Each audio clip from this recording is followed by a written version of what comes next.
All right, so I'm moving some steel in. This was a delivery I got today. On top is a couple pieces of AR 500 3/4 inch, and underneath is a sheet 4x8 sheet cut in half, same as the top, of mild steel A36 3/4 and 1/4. So that first lift was 500, like 750 pounds. The second lift was 500 pounds.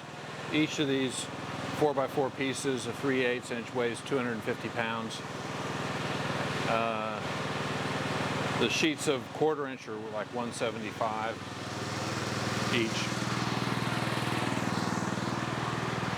So I'm going to getting ready to pick these up with my plate dog on my jib crane here and put them in my storage rack. And then I'll move this out of the way.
All right, I got a steel delivery today, some channel, some angle, and the thing I needed the most, some 1/4 inch plate, since I mentioned last week I'd totally run out.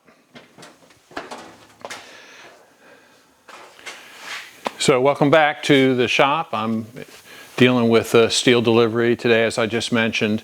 4x8 sheet of 3/8 inch AR plate, 4x8 sheet of A36 or mild steel 3/8 inch plate, and a 4x8 sheet of 1/4 inch mild steel plate, plus some structural, some angle and some channel and stuff that I commonly use. So this time was a little different from the previous deliveries. All the previous deliveries, when I've ordered from this company, local, well, 100-mile away supplier, but delivers to this area 3 times a week. So delivery charge is nominal, like $15. Previously, I've had them cut all the 20-foot lengths of structural stuff in half in 10-foot pieces, and cut the 3/8 inch, well, all the plate steel into 4x4 pieces. So cut a 4x8 sheet in half. Now they can shear the mild steel, the 3/8 inch and a 1/4 inch, boom, put in a shear, cut it right in half. The AR plate they have to burn. So there's like an $80 charge to cut a piece of a 4x8 sheet in half, $80. It's like $40 to shear a sheet, and $20 per type of structural. So I added up the processing cost for this order would have been an additional $240.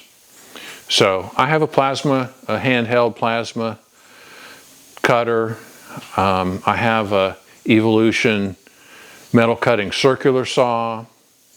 I figured, well, I'll handle it. So this time that's what I did, is I ordered it and had it delivered in the structural stuff in 20-foot pieces, and the 4x8 sheets in 4x8 sheets. So they didn't palletize it like I asked, so that I could take it off the sheets, take it off the truck with the forklift, which the forklift has a capacity of 1,200 or 1,300 pounds. I mean, the original design capacity was 1,000, but I've lifted over 1,200 pounds with it, without the rear end coming off the ground. It's got a 500-pound counterweight on the back. So I wound up taking the sheets off with a lifting magnet. And I have to say my 800-pound, 400-kilogram, 880-pound rated magnet dropped the 4x8 sheet of AR plate. I don't know whether the driver said there was a extra mill scale on it compared to the regular A36 plate. It picked the A36 plate up fine, so maybe something to that. Or maybe it's not as magnetic as the mild steel. Don't know. If you know the answer to that, leave me a comment. Tell me. Anyway, so I didn't record it, but the past hour, my Evolution metal cutting circular saw, which I plan to use to cut the structural stuff and the mild steel plate in half, the blade is worthless. So I guess I thought I had a spare blade.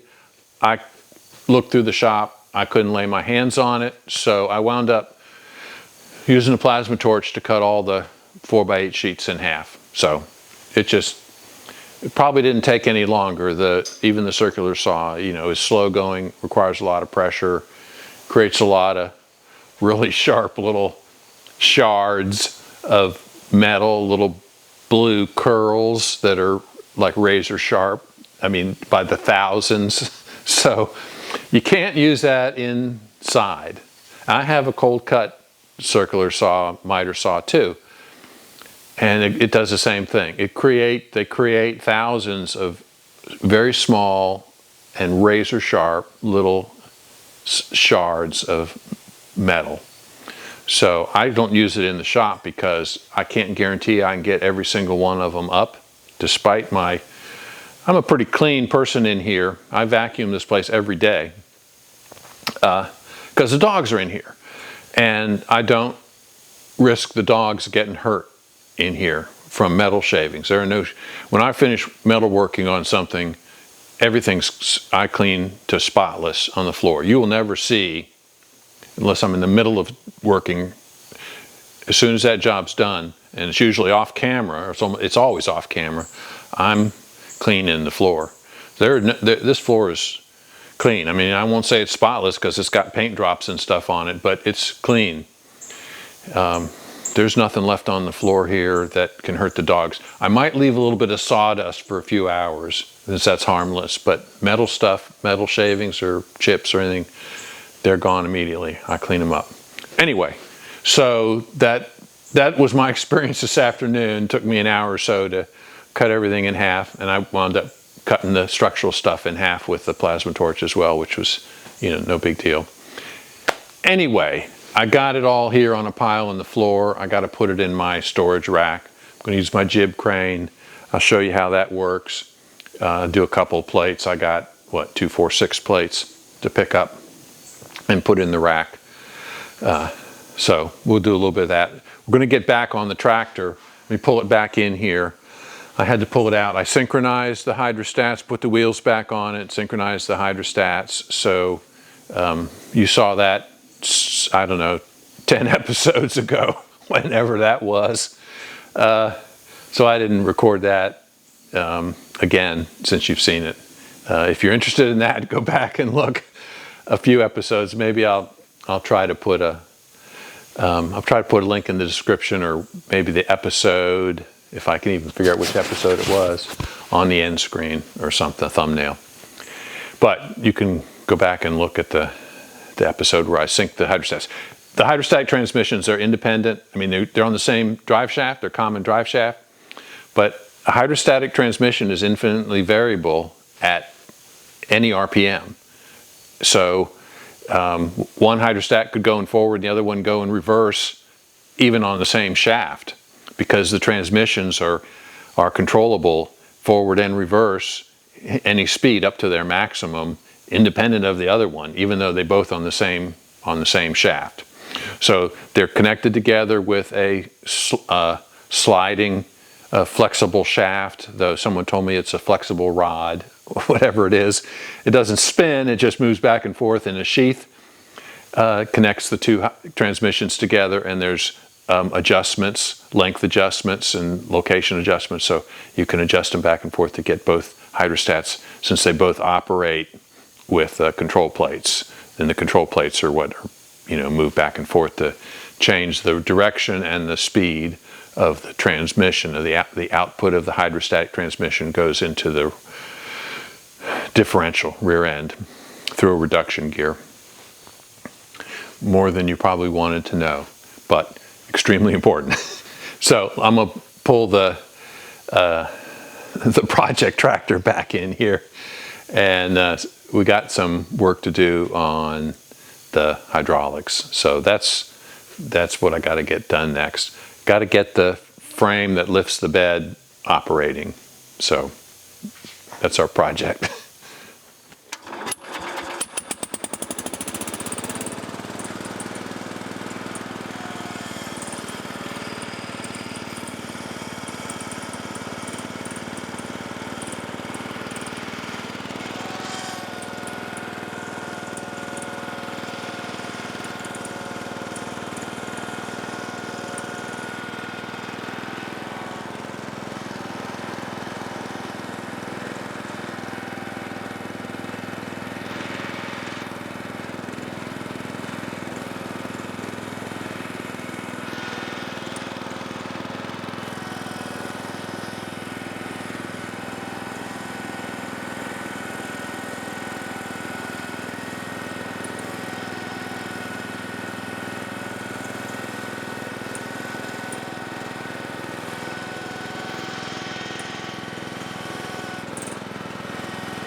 The AR plate is a little dicey with the plate dog because it's hardened, and the plate dog depends on the little teeth digging into the steel.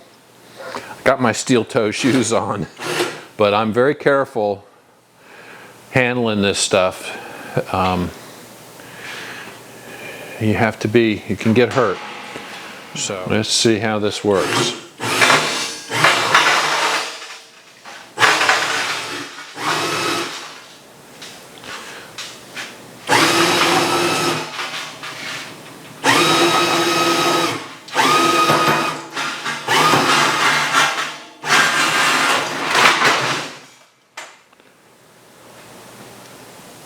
What the hell happened there?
This is my 10-inch sliding compound miter saw that I brought from the other house.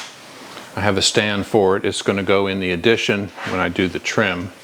I'll be using that for trim. So tell me in the comments if you're interested in seeing this addition trimmed, finished trimmed.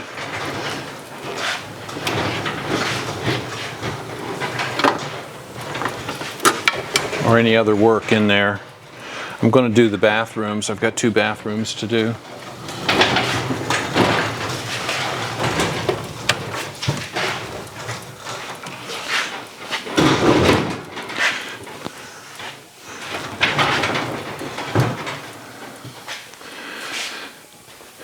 That's my little workstation.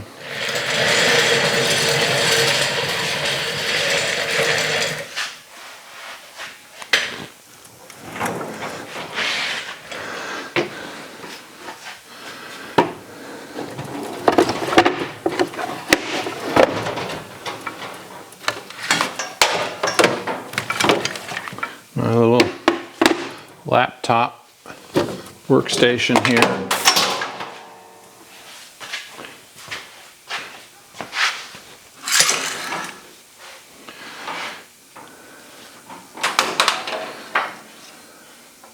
So, have limited space here, so this is how I've managed to deal with, handling the steel. It's not ideal. I wish I had room for, forklift to pull in here, but, as you can see, I just don't have that kind of room.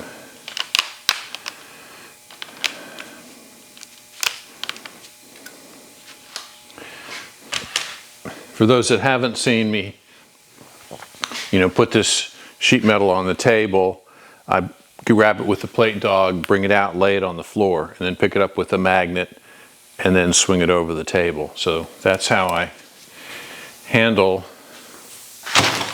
my steel. It's not the best way, but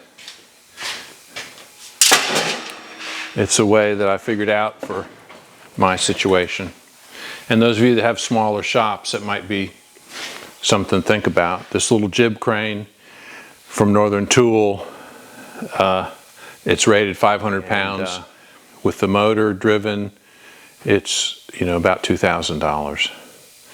But I couldn't do this without this little crane.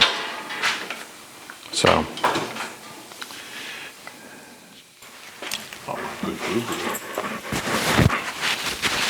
what you doing, huh? What's that? That's my microphone. Oh yeah.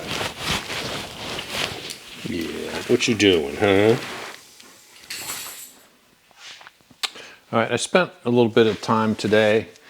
Didn't record this. Pretty simple, straightforward. This is the replacement spool valve. And it doesn't have the handles on it, but in this case, the C port is designated as the power beyond port. There is a little hex head plug that screws in to change it from open center to power beyond. So this is a power beyond port, so that'll go to steering and then eventually back to the tank. This side port and this top port are both T, so I've plugged the side and I'm going to use the top port. A and B for the 2 spools, and then over here is the supply. It's plugged here. This is the P or pump port, so this is in supply, high pressure fluid coming in here. So actually what I'm going to wind up doing is just plugging these 2. So I need to find plugs that will fit that. It came with just plastic plugs. I need a steel O-ring plug for these. So I'll do that. Meanwhile, I've gone ahead and bolted it to this bent plate, the support plate, and the bracket that bolts to the frame of the tractor. So obviously the holes, I finally got an arrangement of holes that match the plate and have enough clearance. There's my original set of holes. Of course, I drilled that one first, which was wrong. So I drilled this one and this one, but I went to fit it on the tractor. There's no clearance here. So 2 more holes. Anyway, I've cut this end off because it was longer than I needed.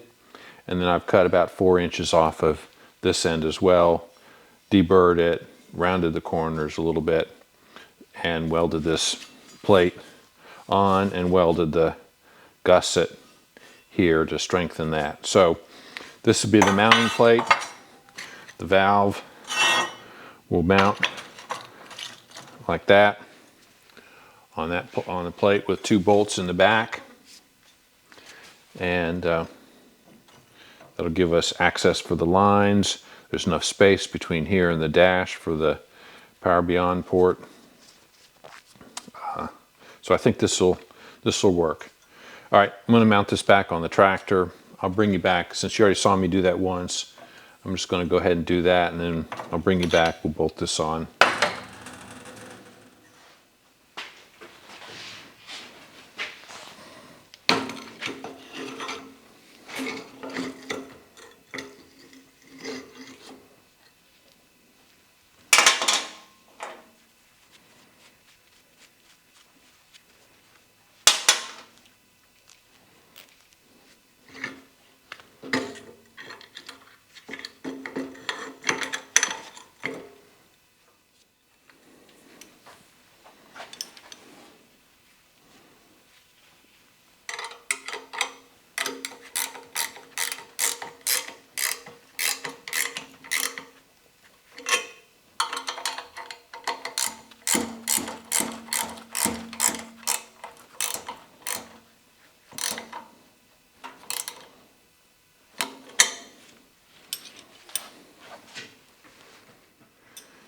All right, I'm going to put both handles on here so I don't misplace or lose the other handle.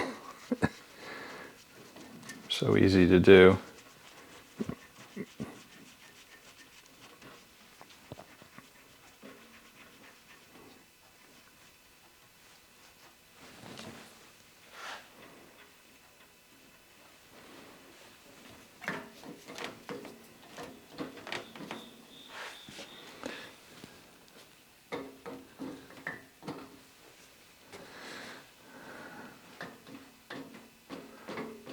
A little bit of flex in that plate, but that's not going to be a problem. If I measured correctly, I need 5 hoses, 2 41 inches, 1 45 inches, and 2 82 inches. So these are the long ones. These will go to the cylinders.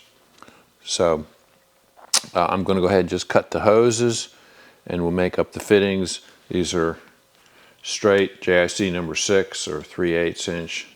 I only have one where I need a 90 degree, I believe. And I've allowed a little bit of extra room in these hoses, so I have the ability to handle that, the situation. So I'm going to go ahead and cut some hoses, and then we'll crimp some fittings. This is my little crimping machine. I did a video, I don't know, several months ago using this, crimping hoses, crimping connections on the hose. So it worked fine. It's a little tedious pumping it, but for the number of fittings I have, it'll be fine. I did buy a big spool of hose, and with the thought that it'll last me the rest of my life, maybe. I don't know. So we'll go ahead and start measuring the hose and cutting some pieces with it. It is a double spiral wound hose, if I understand correctly.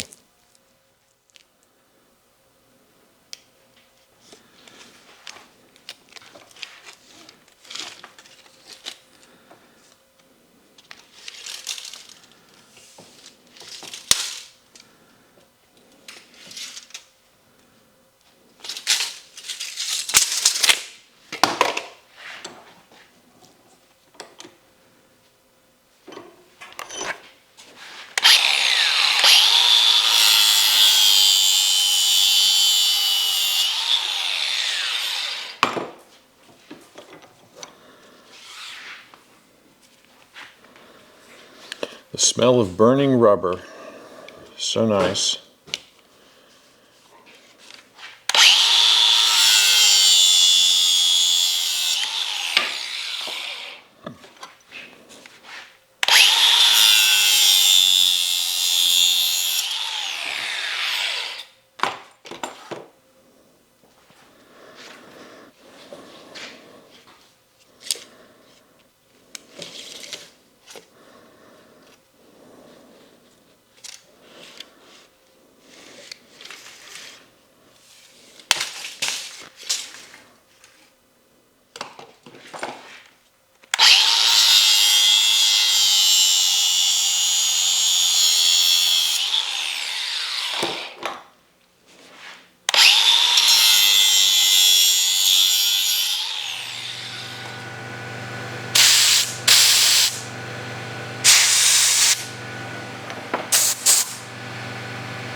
This dial is set so the red light comes on when you've achieved a full crimp.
It's one hose.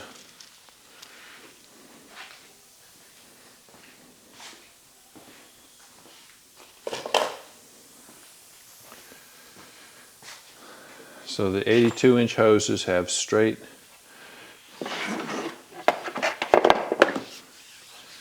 connectors on each end.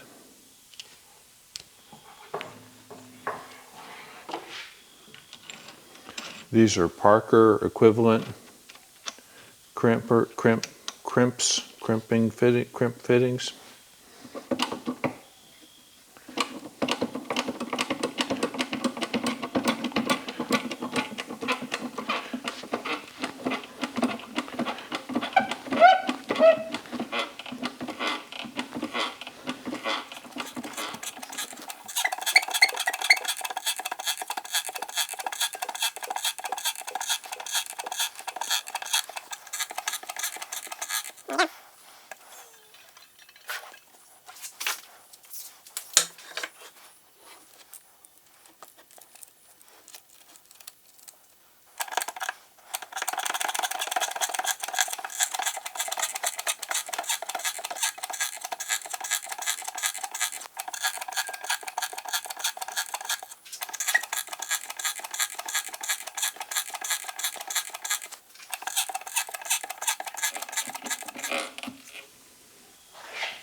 So this is from the Power Beyond port.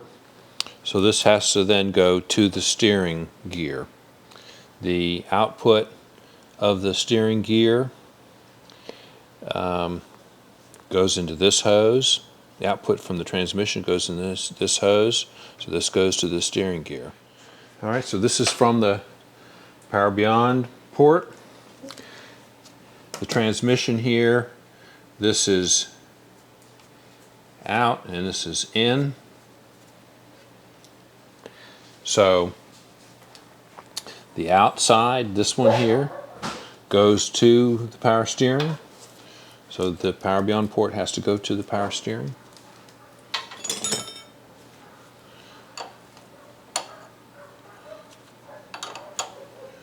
We're going to start loosening some of these.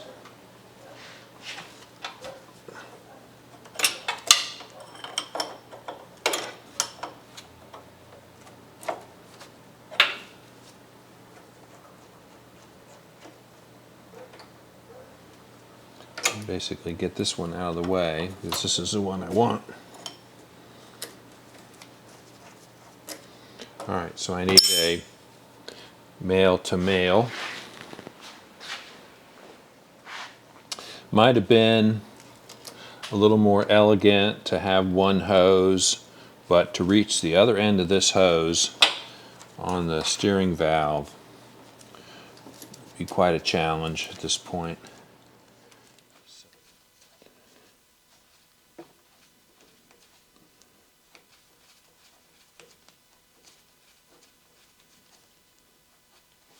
Okay.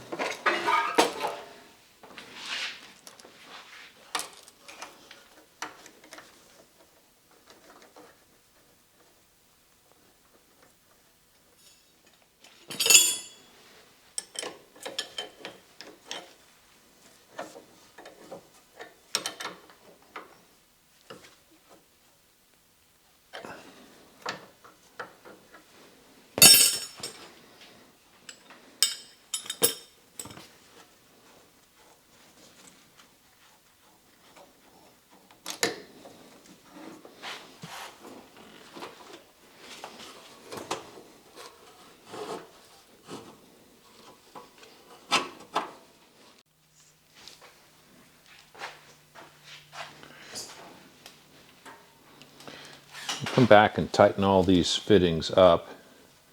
Just want to get the hoses run here. Alright, so this is a hose marked up. And we want movement of the handle back to raise the bed and forward to lower it.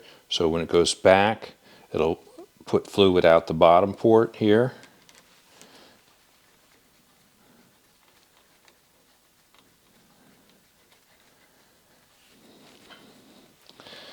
And the down, put fluid out this port.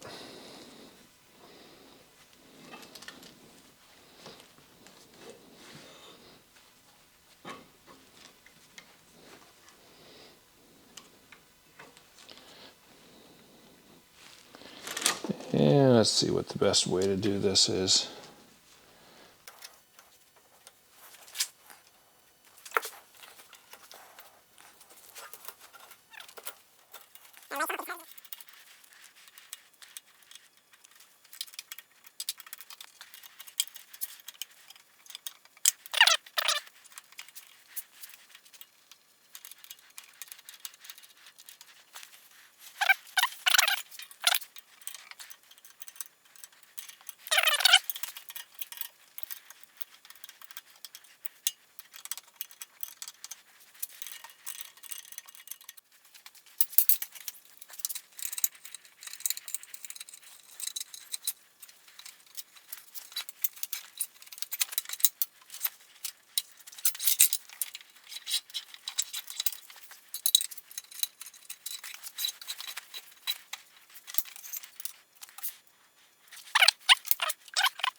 So the steering's working.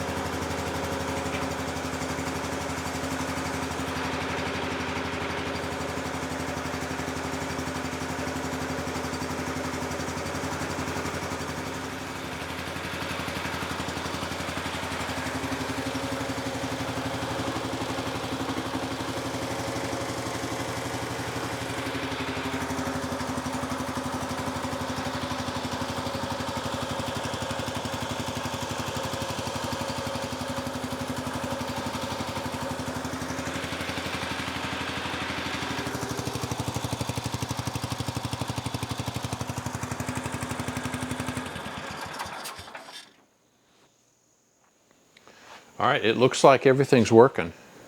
I don't see any leaks on any of the fittings, which is a little surprising since there's 1, 2, 3, 4, 5, 6, 7, 14, 15, 16, 17, 18, 19, 20, 21, 22, 23, 24 fittings.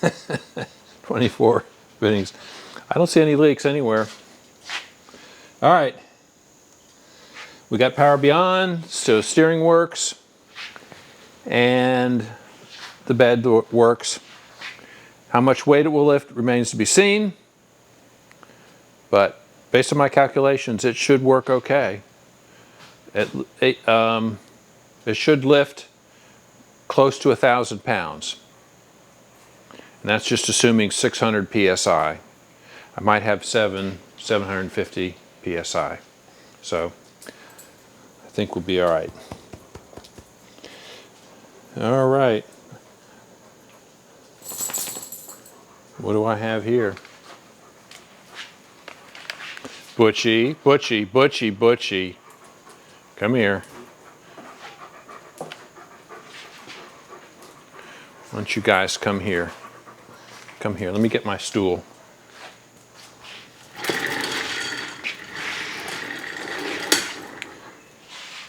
The boys are conditioned. Come here, Butch, boo boo. Boys are conditioned when they hear the wheels on this stool. They know they're going to get some pets. They're going to get some pets. Come here, boo boo. I tell you, Butchie scared the crap out of me yesterday. I was coming up along the retaining wall, and he started walking down steps coming up between the retaining walls, and he comes walking down the retaining wall, which is 4 feet high. And as I'm coming up the steps, Brutus is at the top of the steps facing me, and he's beside me. He goes like behind me, and he jumps off the retaining wall, or I think it was intentional. Anyway, he collapsed when he hit the ground at the bottom of the steps, scraped his nose. I was sure he hurt himself, but thank goodness he's been fine. No limping, no evidence of anything sore. Thank goodness. Scared the crap out of me. He's a big dog, you know, for his frame and everything. I mean, he's not a lightweight. Brutus weighs 10 pounds less. Brutus weighs 82, Butchie weighs 92. Hydraulics are working.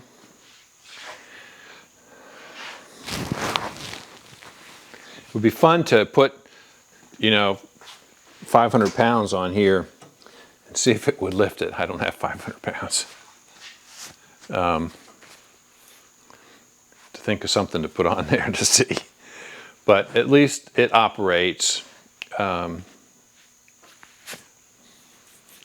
correctly. All the plumbing, hydraulic plumbing is correct. Okay. Time to work on the bed itself. So how you doing, Mr. Bucci? Huh? How you doing? How's your nose? Let's see. Oh, you still have a sore spot on your nose. Yeah. I don't know if you can see that pink spot there on his nose. Yeah. What? That was a bad spill you took. Yeah. Okay.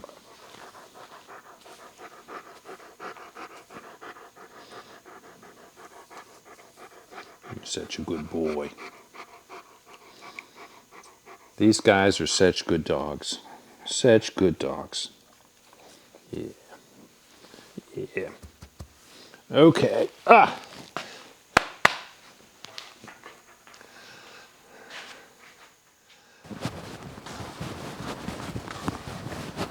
All right, so I use this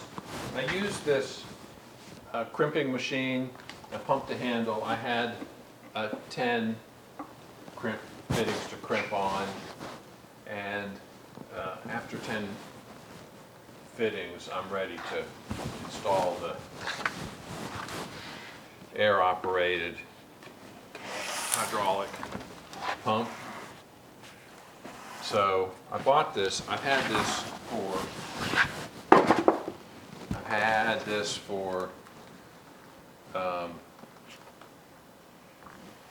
quite a while, like I don't know, 3 months, and it's air actuated treadle hydraulic pump, and it's just making the hoses to go from this to replace this 2-stage hand pump. And I need to do that. I was kind of impatient today, wanted to get the hoses made, so I wound up doing it by hand. But I do need to hook this up. Next time I need to make more than one hose. Okay. So 10 of you will, if I hadn't told you about this, 10 of you will have said, hey, you know, you can get an air-operated pump for this thing. So there you go. All right, folks, that's it for this episode. Hydraulics are working. No leaks on any of the 24 odd connections. So that's something new and different for me. I seem to always have a leak someplace. So pretty happy with the operation in terms of, you know, it's the speed with which it operates. If I had a higher engine RPM, probably have a little more speed, but it's plenty the way it is. And the weight that it will lift, I guess, you know, remains to be seen. Some discussion about that, you know, in the comment section. By my calculations, it should lift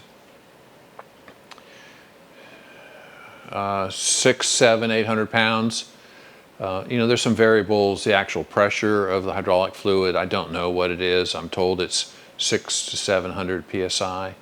There's actually, I think, an adjustment for that too, but normally not adjusted on these tractors.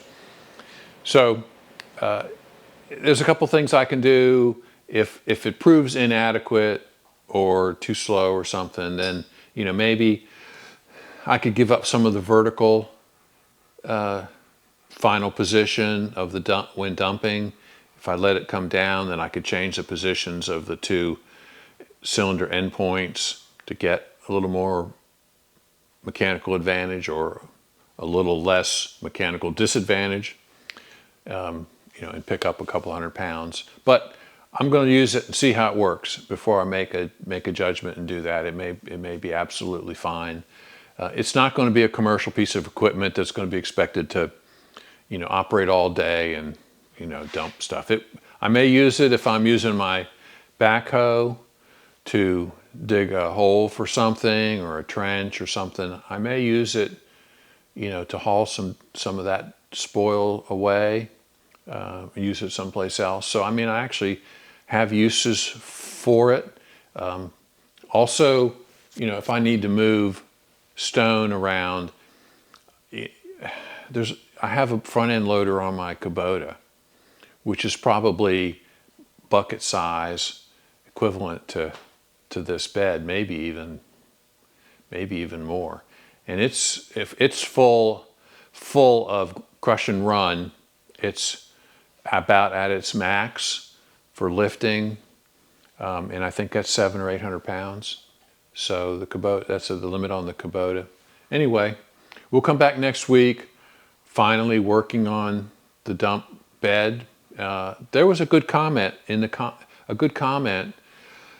about cutting out the bottom and the two sides in one piece and taking it to a shop and getting to put it in a brake and bend the two sides up. But I don't think I can cut a piece that big on my plasma table. It's limited. There's a 3 foot by 4 foot cutting envelope.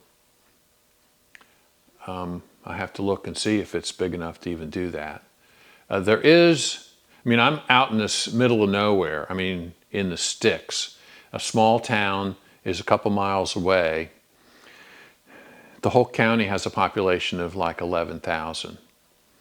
The town probably has a population of 3,000, 2,000 to 3,000. So there's clearly nothing like that very close. There is one steel fabricator about 15 miles from here. I don't know if they would do that or not, but if I can manage to get one piece, cut it as one piece, I might try that. It's a great idea. I hadn't even thought about that. So that just shows you what the comment section, those of you that are making comments, read some of the other comments if you haven't been reading them, because there's some great ideas out there. And I read them all. So I appreciate that. Anyway, we'll come back next week, one way or another, working on the bed and get it mounted on the tractor as soon as we can. I'm anxious to use it. Now, there is a lot more to do to the tractor. There are cover panels that need to be made. The thing needs to be painted. I would like to get brakes and a neutral return on the hydrostats. So those are the neutral return and the brakes are kind of an involved project, fitting them in on an articulated tractor. So where your brake pedal's on one half and your brakes are on the other half. If you want rear brakes, you're sitting on the front half.